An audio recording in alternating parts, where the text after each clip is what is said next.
Muchas gracias. Muchas gracias. Bueno, hoy vamos a cerrar esta serie de conversaciones sobre Borges. Hemos empezado planteando la cuestión que nos parecía que a menudo no es la que está en la discusión, que es, bueno, ¿qué es un buen escritor? Si Borges es un buen escritor, ¿por qué es un buen escritor? Dimos vueltas sobre esas preguntas, pero hoy vamos a encarar la cuestión de la política de un modo directo. Vamos a trabajar sobre historia y política en Borges, ¿no es cierto? Vamos a tratar de ver si podemos encarar ese objeto, esa especie de obstáculo, ¿no?, que ha sido siempre Borges. Porque Borges es un hombre de derecha, por lo menos el Borges que conocemos después de los años 50. Yo diría que es el último intelectual de derecha. Yo creo que eso lo hemos dicho alguna vez, ¿no? Es decir, el único que dice las cosas que la derecha no se anima a decir, ¿no? Por eso lo citan tanto.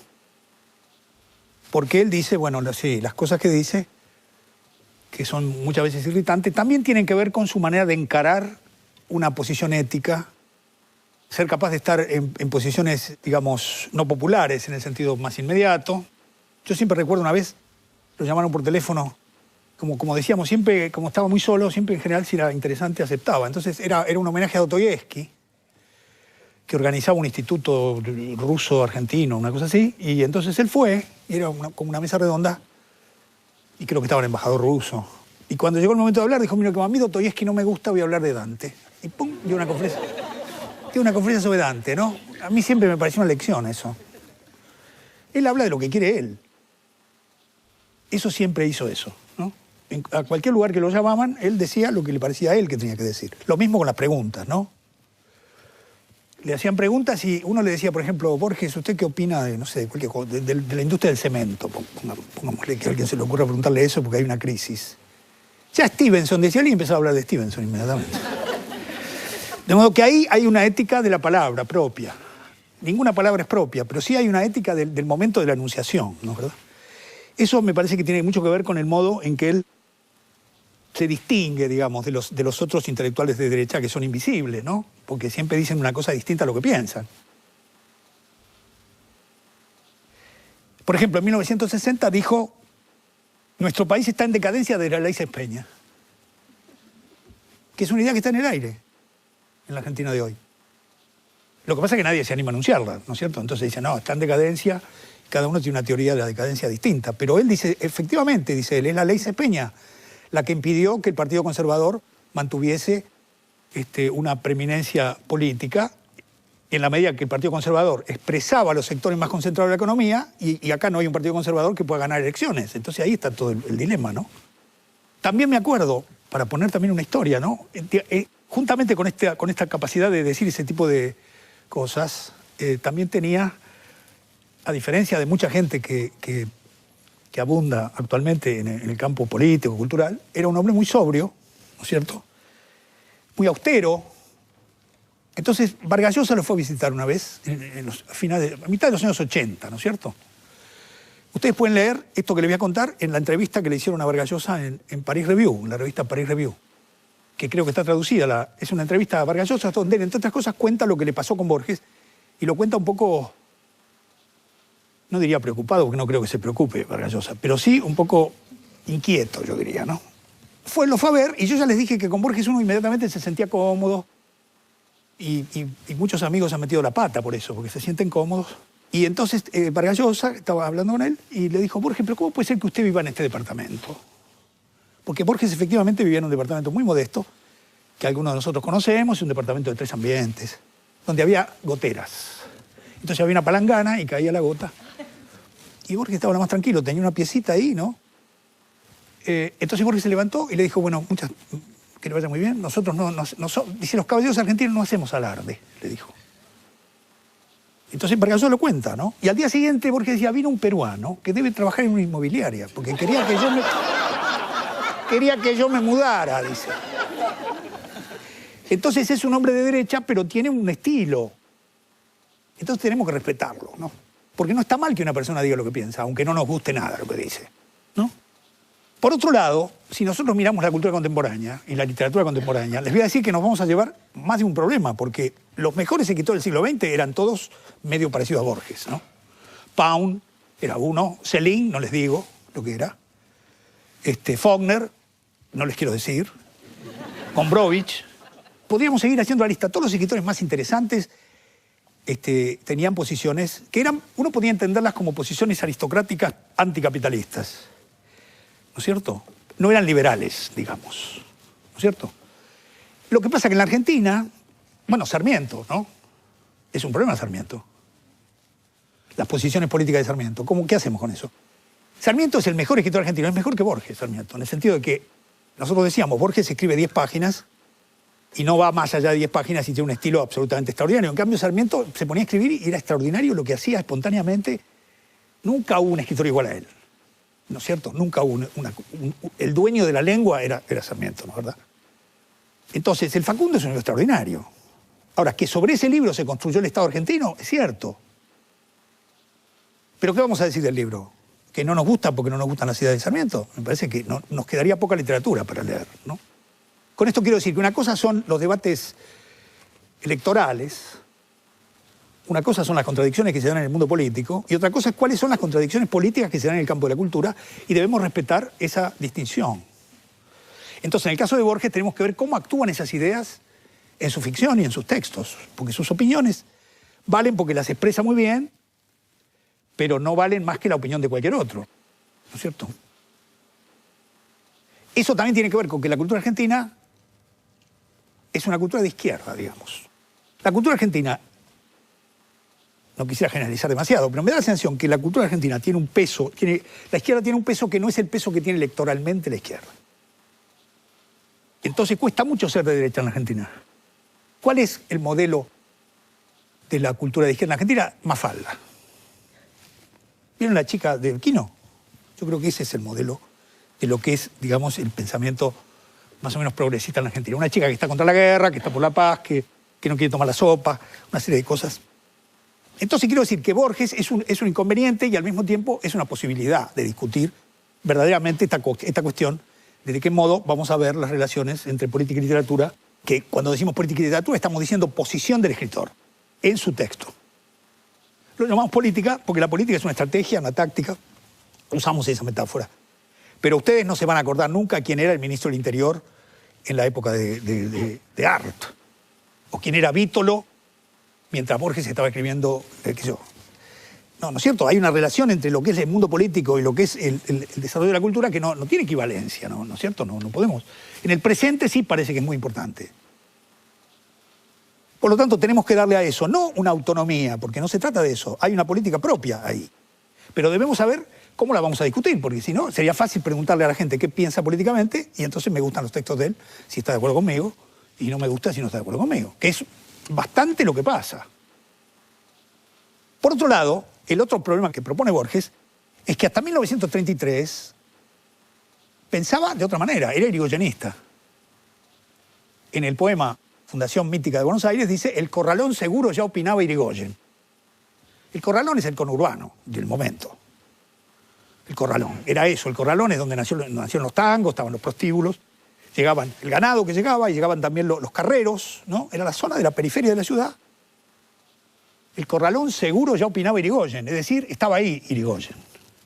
Siempre el Corralón opinó seguro y hubo problemas con eso. Entonces, en un momento Borges pensó que eso estaba muy bien y tuvo una posición muy firme, firmó declaraciones a favor de Irigoyen, participó en un comité de intelectuales jóvenes en defensa de Irigoyen. En 1931 publicó un texto que se llama Nuestras imposibilidades, en Sur, que es un texto muy interesante porque es como una versión microscópica de toda la problemática del ser nacional, ¿no? Es como que anticipa Radiografía de la Pampa. Es un texto que influyó mucho en Octavio Paz, para que Octavio Paz escribiera El laberinto de la soledad, que es también un texto sobre la esencia mexicana. En ese texto Borges ataca la crisis del 30, el golpe del 30, con mucha vehemencia, en medio de lo que dice, digamos que es el único momento en el que él incurre en esa metafísica del ser nacional, incurre a su manera, microscópicamente, en un texto de 4 páginas. No necesita escribir Historia de una pasión argentina como Mallea, ni necesita escribir Radiografía de la Pampa, escribe un texto de 5 páginas que es buenísimo, aunque tiene el problema de que también a él en ese momento se le ocurrió a ver si había una esencia del argentino, ¿no? Que no hay, les aviso yo que no hay. Nosotros vamos a tomar un momento que es 1951 por dos motivos. Primero, Borges ya sabe que se va a quedar ciego. Ha tenido una serie de operaciones, está resignado. En el 53, después del 53 ya no puede leer. Entonces se apura un poco y en ese año escribe textos extraordinarios. Escribe Kafka y sus precursores, escribe ese texto del que yo le leí, que es un texto buenísimo, que se llama Notas sobre Asia Bernachot, ¿no? Pero también escribió Kafka y sus precursores y también dio una conferencia extraordinaria que creo que es el texto básico, digamos, de la influencia de Borges, que es El escritor argentino de la tradición, un texto que ha producido un efecto increíble. Y sobre ese texto quisiera decir algunas cosas, ¿no? El año 51 es importante porque en el año 52 él va a publicar su último libro, de hecho, ¿no? Que es Otras Inquisiciones. Ya en el 53 escribe El Sur y después ya estamos con las cegueras. Es otra cuestión. Es un libro muy bueno, Otras Inquisiciones. Es su testamento, digamos. Él sabe lo que está pasando. Él sabe lo que está pasando. Entonces, él da esa conferencia en el Colegio Libre de Estudios Superiores, que era una institución que habían creado los opositores a Perón, un poco con el modelo de lo que es el Collège de France o lo que es el Colegio de México, un lugar que no es universitario, pero que tiene un nivel, en fin, que Perón luego cerró, por supuesto. Entonces, él da la conferencia ahí, en el año 51, porque ha empezado a dar conferencias a partir de 1946, cuando los peronistas lo echan con el chiste que parece que es de Borges, en definitiva. Si no es de Borges, sería un borgiano que había en el peronismo, ¿no? Porque realmente es un chiste borgiano decirle a Borges, usted ahora es inspector de aves y es hermosísimo, parece que formará parte del arte de injuriar. Es un chiste extraordinario. Todo el mundo se escandaliza, me parece maravilloso que le hayan dicho eso, ¿no? Era como decirle, mire Borges, reconocemos su calidad verbal y ahora le vamos a hacer un chiste a usted. Él dice que lo que dicen ahora, lo que parece ser, es que fue él quien inventó ese chiste. Que lo trasladaron no sé a dónde y él dijo, bueno, me nombraron inspector de aves. Lo cierto es que se queda sin trabajo y entonces ahí se produce algo que es muy importante. Empieza a dar conferencias, pero como conferencista Borges se convierte en una figura mundial. Es uno de los grandes conferencistas contemporáneos. Las conferencias de Borges eran las cosas más multitudinarias que ustedes se imaginarán en Dinamarca, en Brasil, en cualquier lugar que fuera, San Pablo. Él dio las conferencias Norton en Harvard en 1967, que son digamos, el punto más alto al que puede llegar un escritor. Son las conferencias que dio, en fin, que dieron todos, dio Stravinsky, en fin, son las que se publicaron acá. Creo que se llama El arte de la poesía o algo así, ¿no? Pero su éxito como conferencista se lo debe al peronismo. Al peronismo se lo debe. Porque el peronismo lo dejó sin trabajo y tuvo que empezar a dar conferencias. Y también se lo debe a Estela Canto. Yo les recomendaba unos libros. Les recomiendo el libro de Estela Canto, Borges a contraluz, que es lo mejor que se ha escrito biográfico sobre Borges. Ella es la mujer a la que le dedicó el Aleph y fue uno de los grandes amores de Borges. Y era una mujer extraordinaria, bellísima. Estaba en Sur y era del Partido Comunista. Y su hermano Patricio Canto es una figura importantísima de la vida cultural de izquierda en Argentina, gran traductor, muy amigo de Oscar Mazota. Ahí Borges entró en contacto con un mundo y esta muchacha lo empezó a poner en problemas a Borges. Como ahí está contado y se ven las cartas, tanto lo puso en problemas que un día le dijo, tenés que ir al psicoanalista. Porque Borges tenía ciertos problemas. Efectivamente, Borges fue al psicoanalista en el año 46-47, desde luego, en el libro, yo no voy a decir el nombre del psicoanalista, pero en el libro de Estela Canto creo que está el nombre, y Germán García le hizo una entrevista al psicoanalista. Entonces, ¿qué pasó? Lo que pasa con el psicoanálisis. Borges no resolvió el problema al que iba, pero perdió la timidez y pudo dar conferencias, ¿no? A mí me pasó igual. Yo empecé a analizarme en 1970, sigo con los mismos problemas, pero aprendí a bailar el tango como nadie, ¿no? Es decir, uno para otro lado le sale. Entonces Borges, en realidad, era muy tímido, ¿no? Tan tímido era que nunca había dado una conferencia. Siempre las conferencias de Borges las leía otra persona, porque él estaba aterrado. Era incapaz de hablar en público. Pero incapaz de hablar en público. El análisis que hizo le ayudó de una manera extraordinaria y nos ayudó a todos, porque Borges empezó a dar conferencias y creó un estilo de conferencia. Creó un estilo de conferencia, que es un estilo extraordinario, ¿no? Porque parece que estuviera pensando con uno. Ese estilo que tiene, siempre parece que estuviera hablando con alguien más inteligente. Y eso tuvo un éxito maravilloso, ¿no? Entonces, consigue un puesto de conferencista en el Colegio Libre de Estudios Superiores, que es un modo de ganarse la vida que tiene, y en 1951 da esa conferencia, que es la más importante que dio. Es una conferencia que él escribe, hay ya un trabajo de Daniel Balderston muy interesante, sobre los cuadernos donde él escribió varias versiones de la conferencia, pero después la improvisó, que es muy interesante eso. De modo que él trabajó escribiendo en el año 51 esa conferencia, varias versiones, pero luego fue y la improvisó. Y lo que nosotros leemos es la versión taquigráfica de esa conferencia en el Colegio Libre de Estudios Superiores. Ahí Borges da una hipótesis extraordinaria, muy ligada a lo que estábamos viendo la semana pasada, ¿no es cierto? Esta cuestión de los modos de leer como autónomos en relación a los textos.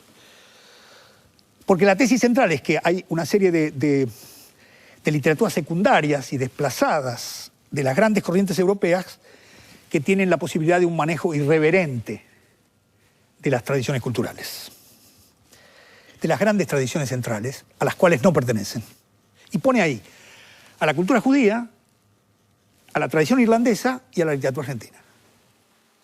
Para Borges, el lugar incierto que tiene el pueblo judío sin territorio,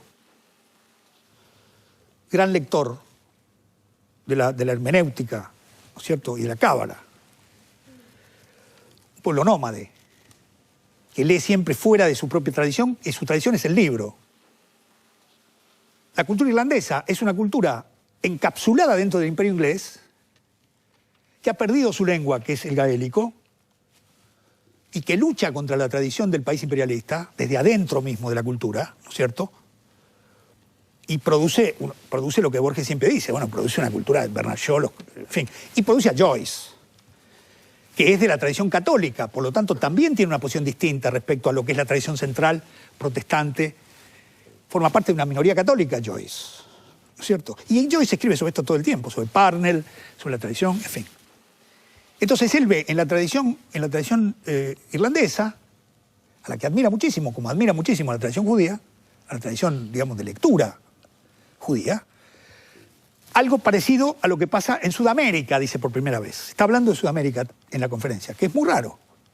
Es la literatura argentina, el escritor argentino y la tradición, pero también es Sudamérica. Es decir, yo diría el Río de la Plata, habría que ubicar qué Sudamérica es esa, ¿no? En definitiva, lo que Borges dice es que la tradición nacional es un modo de usar la cultura extranjera. La tradición nacional es un modo de usar la cultura extranjera, no es un contenido. Es un modo de leer. En el mismo sentido en que había dicho antes, en el texto que yo les dije, que si había un modo de leer que él podía saber de cómo iba a ser en el futuro, él podía saber cómo era la literatura en el futuro, porque es el modo de leer el que constituye lo que luego sería un contenido. Por lo tanto, libera a la discusión sobre lo nacional de cualquier cuestión de contenido. Contenido folclórico, contenido prehispánico, contenido anti-inglés, contenido pro-francés o lo que fuera. Pone una posición extraordinaria. ¿Por qué? Porque siempre le leemos fuera de lugar. Siempre lo que nos viene está descolocado, no está en la tradición que debe ser. Leemos todo, bueno, Sarmiento es un ejemplo de eso, ¿no? El Facundo es un libro escrito con toda la biblioteca y no se parece a ningún libro que se haya escrito en esa época. Como Borges se escribe con todos los libros y díganme algo parecido a lo que hace Borges acá. Es un uso de la cultura que está ligado a todo lo que está pasando en la cultura sincrónicamente en ese momento, y el objeto que se produce es un objeto completamente nuevo y novedoso que está hecho de todo eso, pero que es nuevo y distinto. Enciclopedias, atlas, el Oriente y el Occidente, siglos, dinastías, símbolos, cosmos y cosmogonías brindan los muros, pero inútilmente.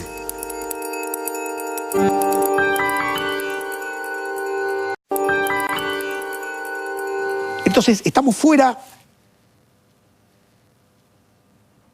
de lugar. Eso es lo que le gusta a él. Tenemos una mirada al sesgo. Miramos al sesgo, entonces vemos lo que no ven los de la tradición central, que están metidos adentro. Es una gran hipótesis, porque es una hipótesis sobre la localización de la cultura, no sobre la historización.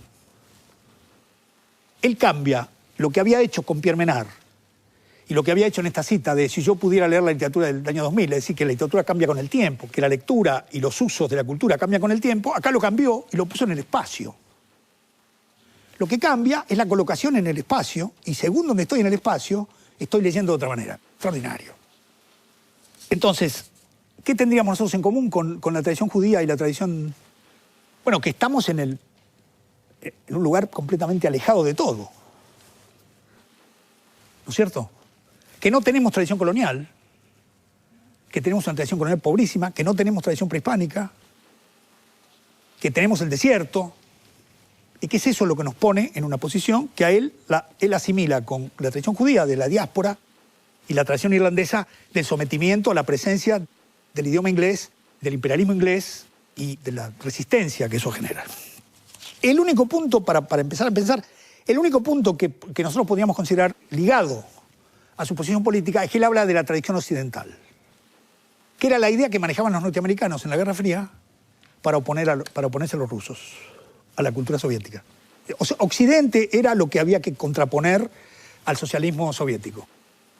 Entonces, cuando él dice la tradición occidental, me parece que ahí está interviniendo, porque también intervenía en esa cuestión, escribía en las revistas del Congreso por la Libertad de la Cultura, era también activo en su lucha anticomunista, digamos. Porque él, en realidad, para decirlo como se suele decir ahora que está de moda, no era eurocéntrico. Él siempre pensó que las grandes literaturas eran árabes. Siempre dijo que el mejor libro que se había escrito era Las Mil y una Noche. No era alguien que estaba incrustado en la tradición occidental.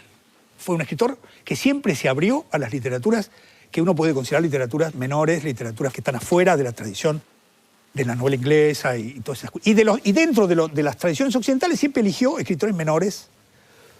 Chesterton le interesaba porque era católico, porque entonces eso ya lo ponía en una situación desviada respecto a lo que era la tradición inglesa. Bernard Shaw era un fabiano, un socialista fabiano, ¿no? Eran todos. Kipling y Stevenson andaban por ahí por el borde del imperio, no habían nacido en lugares. En fin, siempre buscó escritores que no estaban en la línea central como ejemplo de lo que él buscaba, ¿no? Me contó María Kodama en Madrid hace un tiempo una cosa que me emocionó muchísimo. Que en el final de su vida, cuando le faltaban, no sé, unos meses para morir, contrató a un profesor para que le enseñara árabe. Tenía 85 años y estaba muy mal.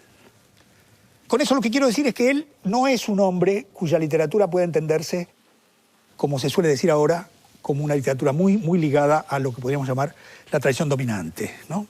Siempre buscó, siempre se hizo de literaturas que eran literaturas que estaban fuera de ese circuito central, ¿no? La otra cosa que quiero marcar es el asunto de la noción de tradición, que él toma de Eliot, pero que a mí me parece muy importante porque resuelve un problema, para plantear una cuestión técnica, resuelve un problema que está en el centro del debate actual. Digamos, las posiciones más radicalizadas del pensamiento, digamos, no sé cómo llamarlo, pensamiento moderno, no sé cómo llamarlo, vamos a llamarlo el pensamiento Derrida. La idea es, nosotros no podemos leer un texto remitiéndolo a su condición de producción porque los contextos son infinitos. Es decir, nunca vamos a poder terminar de armar un contexto, porque siempre hay otra cosa que se podría agregar. Por lo tanto, ahí aparece la idea del texto que es leído en su propia interioridad y empieza entonces toda una cuestión que pone en crisis toda la idea de representación y empieza todo un problema. En cambio, la idea de tradición es la idea de un contexto cerrado. Cerrado de una manera arbitraria, incluso la invención de las tradiciones, si ustedes quieren. Pero Borges está viendo la tradición como el contexto es lo que nosotros podemos considerar que acompaña a un texto y permite entenderlo. ¿No es cierto? Entonces uno puede abrir eso de una manera. Uno puede leer Pedro Páramo y pensar en la historia de los ferrocarriles, puede pensar en la historia de la guerra civil en México y después puede empezar a pensar. Pero la tradición es una manera de enmarcarlo, ¿no? Es una manera de enmarcarlo y por eso me parece que Borges habla de tradición ahí, ¿no? Me parece que el ejemplo de lo que es esa lectura espacial y de lo que es el hecho de que en un país lateral se pueda ver el universo es el Aleph. Porque en una casa del barrio del sur está el universo. Si ustedes lo ven, es una metáfora de lo que él dijo en el escritor argentino de tradición. El problema es que el Aleph está escrito 10 años antes. Entonces, Carlos Argentino Daneri tiene el Aleph y escribe cosas que son horribles porque no encuentra la forma de dar cuenta de toda esa totalidad, pero tiene el acceso localizado a lo que yo llamaría la cultura mundial, en el sentido en que en el escritor argentino de tradición, desde el lugar en el que estamos, tenemos acceso, y el acceso está muy ligado a la localización. Hay que bajar al sótano, acostarse de una manera particular. Estamos en la idea que tiene Borges de la cuestión de cómo se localiza el lugar desde el cual se conoce. Ustedes relean el relato y van a ver que es lindísimo eso, porque hay que estar de una manera particular para poder verlo, que es como un comentario anticipado de lo que él va luego a desarrollar como teoría en el escritor argentino de tradición, la idea de que hay que estar en una posición determinada para poder entonces hacer funcionar de un modo definido esa cultura que se nos viene encima, que es una cultura múltiple, que prolifera, que nosotros solamente podemos tomar un fragmento, usar ese fragmento, en fin. Y hay una intriga en esta conferencia, ¿no? Hay una intriga que es que a mí me llama la atención que nadie la haya comentado. No la he visto comentada. Borges critica, entonces estamos en el año 51, Borges critica lo que está pasando en ese momento, critica una intervención de Murena, que escribe un texto que se llama algo así como Demolición de una poesía, contra Borges, porque dice que Borges ha abandonado la poesía que hacía antes, que era una poesía argentina, de los patios, para escribir esas ficciones cosmopolitas, horribles. Hace un brulote contra Borges. Entonces Borges en el 51 le contesta a su manera, de una manera muy elegante. Dice, estos nacionalistas siempre están traduciendo a alguien, porque este ha traducido al existencialismo, dice él.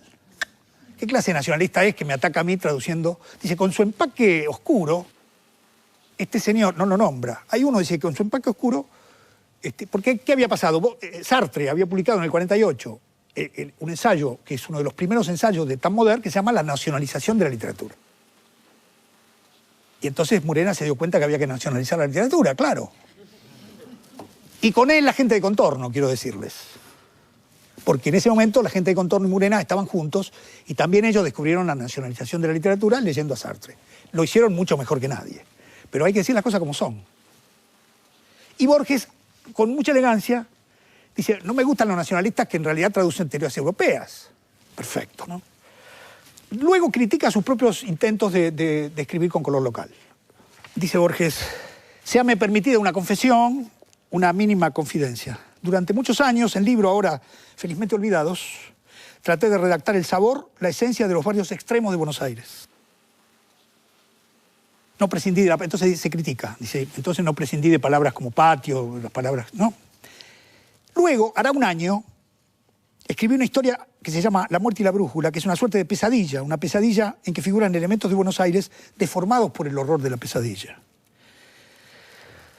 Precisamente porque no me había propuesto encontrar ese sabor, porque me había abandonado al sueño, pude lograr al cabo de tantos años lo que antes busqué en vano. La primera vez que hablé de Buenos Aires, dice él, es cuando inventé un Buenos Aires, como es el Buenos Aires de la muerte y la brújula, que es un Buenos Aires onírico, es un Buenos Aires, como ustedes saben. Está Tristele-Roa, que es la quinta de la droga que está en el sur, en fin.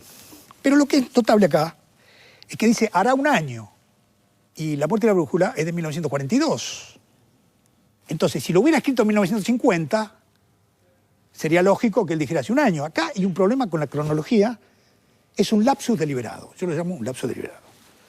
Porque el ensayo, él lo publica en 1953, en la revista Cursos y Conferencias, la revista del Colegio Libre, y ahí aparece hará un año. Luego lo vuelve a publicar en Sur, en el año 55, en enero del 55, y vuelve a poner hará un año. Y luego incluye el texto en la reedición de 1957 del libro Discusión, y vuelve a poner hará un año. O sea, que es tan deliberado como... Porque Borges era, bueno, muy astuto. Nunca iba a decir, yo acá estoy enunciando en dos lugares a la vez. Nunca lo iba a decir eso. Iba a esperar que alguien, que no era yo, porque seguramente, ya digo, alguien lo debe haber visto alguna vez. Lo que pasa es que yo estoy hablando con ustedes de Borges, entonces traigo esta cuestión. Por lo tanto, la conferencia debe ser leída como una conferencia anunciada en 1943. No, parece una especie de espiritismo de la literatura, pero no es un espiritismo de la literatura. él mismo está pensando en 1943 como el lugar de debate. ¿Por qué está pensando en 1943? Mientras está hablando en 1951. Porque por un lado, él al incluirlo en discusión, le está poniendo el espacio dentro del cual la discusión está planteada. Porque Discusión es un libro nacionalista, digamos. Entonces lo pone ahí como discutiendo con los artículos, como los artículos que escribió en ese momento, y lo pone ahí, no lo pone en Otras Inquisiciones, que va a publicar en el año 52. Era muy astuto Borges. ¿Qué es lo que pasa? El año 43 es un año clave para él. Es el año en el que escribe el poema Conjetural, para empezar, ¿no? Pero estamos en pleno nazismo. Entonces Borges, en una declaración en la SADE de 1944, dice: me he dado cuenta que mi culto al coraje, a los héroes militares y a la tierra, la sangre y el linaje, que son la base de su nacionalismo, ¿no es cierto?, era lo mismo que estaban haciendo los nazis. Y fíjense lo que dice. Quiero añadir algunas palabras, dice en el final del artículo, sobre un problema que el nazismo propone al escritor. Mentalmente, el nazismo no es otra cosa que la exacerbación de un prejuicio del que adolecen todos los hombres. La certidumbre de la superioridad de su patria, de su idioma, de su religión, de su sangre. Dilatado por la retórica, escribe muy bien Borges, de paso se ha dicho, ¿no? Dilatado por la retórica, agravado por el fervor o disimulado por la ironía, esa convicción candorosa es uno de los temas tradicionales de la literatura. No hay, sin embargo, que olvidar que una secta perversa ha contaminado esas antiguas e inocentes ternuras y que frecuentarlas ahora es consentir o proponer una complicidad. Carezco de toda vocación de heroísmo, de toda facultad política, pero desde 1939 he procurado no escribir una línea que permita esa confusión. Mi vida de hombre es una imperdonable serie de mezquindades. Yo quiero que mi vida de escritor sea un poco más digna, ¿no?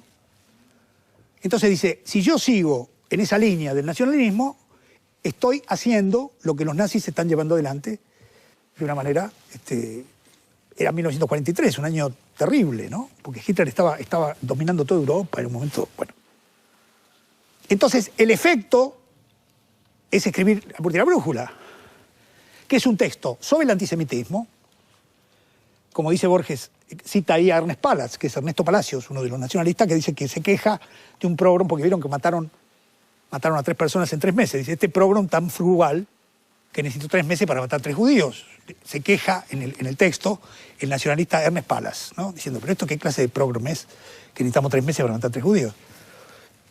Después está lleno de datos sobre el nacionalismo de la época. Habla del caudillo barcelonés, que es Barceló, ¿no es cierto? Y después es un texto sobre la tradición judía, ¿no? En principio es un texto sobre la tradición judía, digamos, y entonces ahí hay otra sorpresa que para mí también es una cosa increíble que Borges haya sido capaz de hacer eso. Resulta que en el relato están las 3 tradiciones de las que él va a hablar en El escritor argentino de tradición 10 años después. Está, en principio, la cultura judía es el centro de la historia, porque es una serie de crímenes que tienen que ver con una idea del nombre de Dios. Está totalmente explícita la idea de que Yarmolinsky, el primero que muere, es un judío, y por lo tanto la tradición judía está muy presente, e incluso Lönnrot sigue esa línea.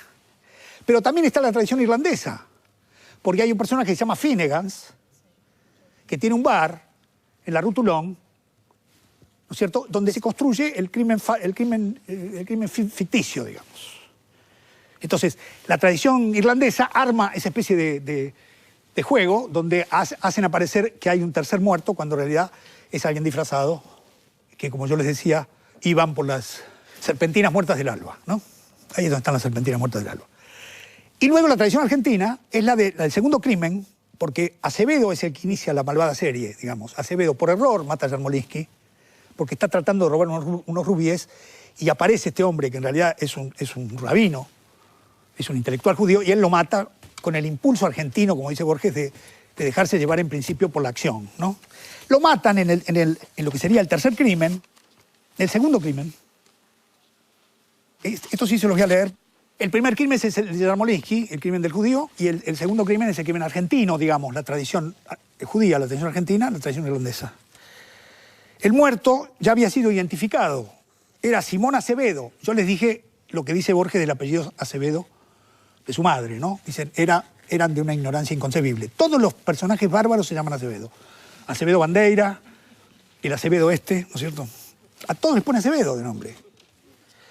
Era Manuel Simón Acevedo, hombre de alguna fama en los antiguos arrabales del norte, parece que estuviéramos hablando de los cuentos de cuchilleros, que había ascendido de carrero a guapo electoral para degenerar después en ladrón y hasta en delator. El singular estilo de su muerte les pareció adecuado. Acevedo era el último representante de una generación de bandidos que sabía el manejo del puñal, pero no el del revólver, ¿no?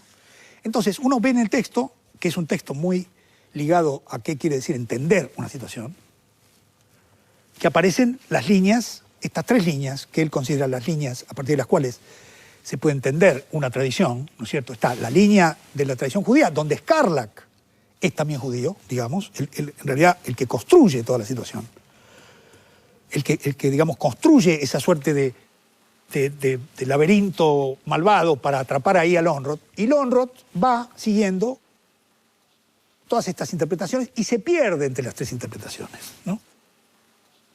Me parece muy extraordinario que Borges primero haya escrito un texto, trabajando las tres tradiciones, y 10 años después haya escrito un ensayo para explicar que esas tres tradiciones le parecen muy importantes, ¿no? Porque es así como es. La ficción primero piensa los problemas, porque la ficción es también conceptual, y luego, si Borges tiene interés o no, escribe un ensayo sobre la cuestión, ¿no? El hecho de que él haya dicho, entonces, hace un año, me parece que nos lleva, y con eso termino, nos lleva a la incertidumbre de las cronologías y de las periodizaciones que se hacen de una manera mecánica o siguiendo modelos que son externos a lo que se está analizando, ¿no es cierto? Tenemos que ser capaces, y eso hacen los historiadores, ¿no es cierto? Tenemos que ser capaces de construir las periodizaciones que se corresponden al objeto que estamos estudiando. No podemos aplicarle una periodización y decir lo que se escribía en la época de Menem, como se suele decir, la literatura que se escribía en la época de Menem. Bueno, pero por ahí el que escribió esa novela en la época de Menem la había empezado a escribirla vaya a saber cuándo, ¿no? ¿Y con qué periodo se vincula un escritor? ¿Cómo podemos construir esa especie de elemento que sería como la base ideológica sobre la cual un escritor va y vuelve, ¿no es cierto?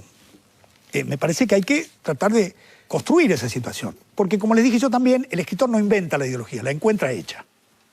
No podemos culpar a un escritor porque en sus textos hay una ideología determinada.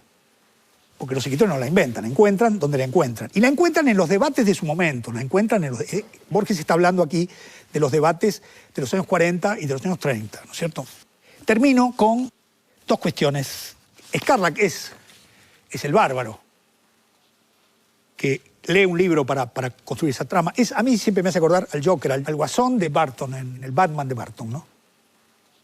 Es un personaje extraordinario, uno de los grandes personajes de la literatura argentina, porque es una especie de malvado divertido y que le gusta construir escenas, y que le arma todo ese asunto a Lönnrot y se lo lleva para ahí y lo mata en el sur, como en el sur de Borges. Lönnrot va a que lo mate el bárbaro, ¿no es cierto? ¿No es cierto? Es decir, que va al lugar donde está ese bárbaro, que es un bárbaro, por otro lado, que tiene una característica absolutamente fascinante, porque es como una especie de arlequín, ¿no? Y bueno, lo lleva al sur y ahí lo mata. Entonces, me parece que está en la línea donde está la pulsión de Borges, ¿no? La pulsión de Borges es que siempre el intelectual muere en manos del bárbaro y que eso, en algún sentido, tiene un sentido. ¿Se acuerdan? El final es muy divertido, el final de La Monte de la Brújula, porque le dice, ¿y si hiciéramos Lönnrot le dice, ¿y si hiciéramos un laberinto lineal? Porque usted se me armó un laberinto en la ciudad lineal, usted me busca en A, yo estoy en B, usted me encuentra en C. Bueno, le dice Scarlatti le dice, bueno, eso será la próxima vez que lo mate. ¡Pam! Y lo mata, ¿no? Me parece que ahí hay algo que en Borges es muy básico, ¿no es cierto? Si tenemos un minuto les voy a leer algo que ustedes ya saben, pero que es muy notable en relación a esta cuestión de Sudamérica, que es el final del poema Conjetural, que es un poema de 1943, ¿no? Zumban las balas en la tarde última, ¿no? Así empieza bellísimo. Hay una batalla. Hay vientos y hay cenizas en el viento. Se dispersan el día y la batalla deforme. Y la victoria es de los otros.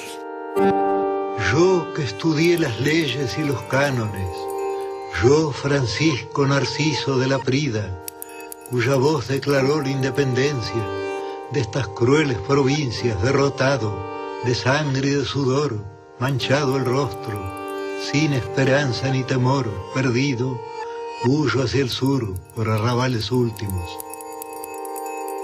Yo que anhelé ser otro, dice la Prida, que es un antepasado de Borges, ¿no? Yo que anhelé ser otro, ser un hombre de sentencias, de libros, de dictámenes, a cielo abierto yaceré entre ciénagas, pero me endiosa el pecho inexplicable un júbilo secreto. Por fin encuentro mi destino sudamericano. Es la muerte de Dalman, ¿no es cierto? Me endiosa un júbilo secreto, ¿no? Encontré el destino sudamericano. Nunca deja de estar ligado a esa zona de su obra. Nunca deja de estar ligado, más allá de las posiciones políticas que tome, ¿no es cierto? Eso es un escritor, me parece a mí. Porque es eso lo que a él para él el sentido puede ser horrible.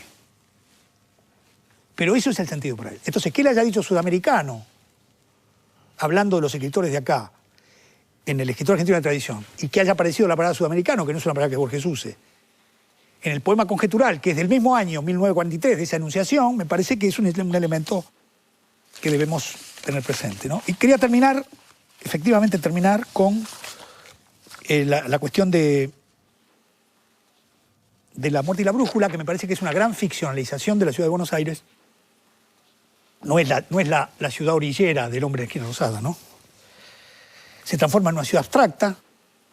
Es la ciudad de las masas, ¿no? Es la ciudad de masas. Si ustedes miran el texto con cuidado, van a ver que está llena de datos extranjeros el texto, ¿no? Hay húngaros, hay de todo ahí adentro, ¿no?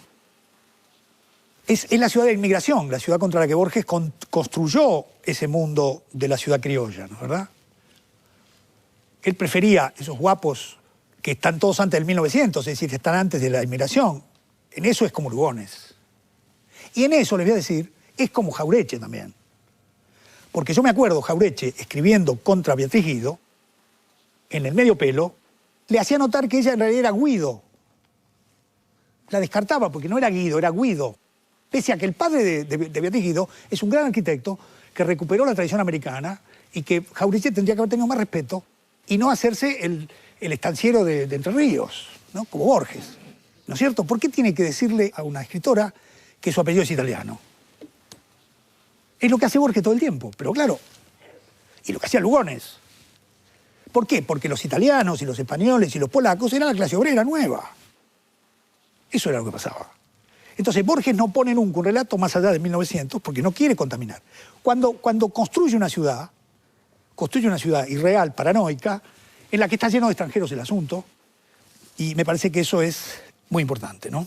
Nosotros encontramos una cosa que me pareció muy divertida, que es el modo en que Godard, empezamos eso en la primera reunión, ¿no? Que Godard en Alphaville cita a Borges, mejor dicho, usa a Borges sin citarlo, y veíamos a Alphaville como algo que está muy ligado con la historia de la eternidad, pero también está ligado con La muerte y la brújula, porque es una ciudad definida por el norte y el sur, y es una ciudad que vive en el presente, que no tiene ni pasado ni futuro, que son las ciudades de Mármol, de Sarmiento y de Borges. La ciudad del presente es un horror. La ciudad futura, dice Sarmiento, la ciudad futura será extraordinaria. Cuando Buenos Aires por fin se saque de encima Rosas, ahí tendremos una ciudad, porque la ciudad ahora está invadida por la barbarie. Y Borges dice, la ciudad de ahora, del presente, de 1940, de 1950, es una ciudad terrible, pero en el pasado estaba la ciudad criolla, donde no estaban los inmigrantes, donde los hombres eran un poco pesados, pero eran muy argentinos y hablaban como Funes sin el silbido italiano, ¿no? Entonces me parece que Alphaville, que construye una ciudad en el presente puro, tiene un eco de La muerte y la brújula, ¿no? Bueno, muchas gracias entonces. Muchas gracias.